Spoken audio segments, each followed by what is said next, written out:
মানুষের সাথে উল্টাপাল্টা করতো, বাড়িতেও মারামারিও করতো। কিন্তু এখন ভালো। আলহামদুলিল্লাহ। হ্যাঁ, আসসালামু আলাইকুম। আমার শাশুড়ি নিয়ে আসছিলাম ৪ মাস আগে।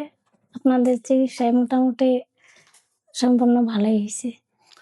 আপনার শাশুড়ি ৪ মাস আগে আমাদের এখান থেকে চিকিৎসা নিয়েছেন। জি, কোন জায়গা থেকে আসছিলেন আপনারা? ময়মনসিংহ। কি সমস্যা ছিল উনার? ওনার কুফুরি ছিল। না, জিন। এমনিতে কি সমস্যা ছিল? জিন, কুফরি এগুলো তো আমরা বলছি। হ্যাঁ, উনার কি সমস্যা হতো?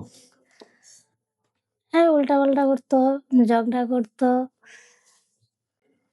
হ্যাঁ, আরো অনেক কিছুই আরকি মানুষের সাথে উল্টাপাল্টা করতো, বাড়িতেও মারামারিও করতো। কিন্তু এখন ভালো। আলহামদুলিল্লাহ। উনার এই সমস্যাটা কত সময় ধরে ছিল আপনার শাশুড়ির? অনেক বছর, আমার বিয়ের আগের থেকে। আপনার বিয়ে হয়েছে কত সময়? ১১ বছর হইছে। তার মানে প্রায় ১১-১২ বছরের সমস্যা নাকি? জি, আলহামদুলিল্লাহ। চিকিৎসার পরে এখন আলহামদুলিল্লাহ ভালো আছে তো? জি ভালো আছে। আলহামদুলিল্লাহ। আপনার ময়মনসিংহ থেকে আসছেন। আমাদের ঠিকানা কিভাবে পাইছিলেন তখন? ইউটিউব থেকে। ইউটিউব থেকে। আজকে কাকে নিয়ে আসছেন? আজকে আমার বোনকে নিয়ে আসছি আর ননদকে নিয়ে আসছি। কি সমস্যা আপনার বোনের?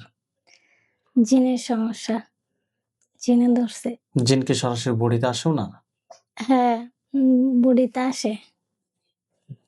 যাই হোক, আল্লাহ যদি চায় আপনার বোনেরও চিকিৎসা হবে। আপনার শাশুড়ি যেভাবে সুস্থ হইছে আপনার বোন এবং আপনার ননদ দুজনেই আল্লাহ যদি চায় ওইভাবে সুস্থ হবে ইনশাআল্লাহ। আসসালামু আলাইকুম ওয়া রাহমাতুল্লাহি ওয়া বারাকাতুহু।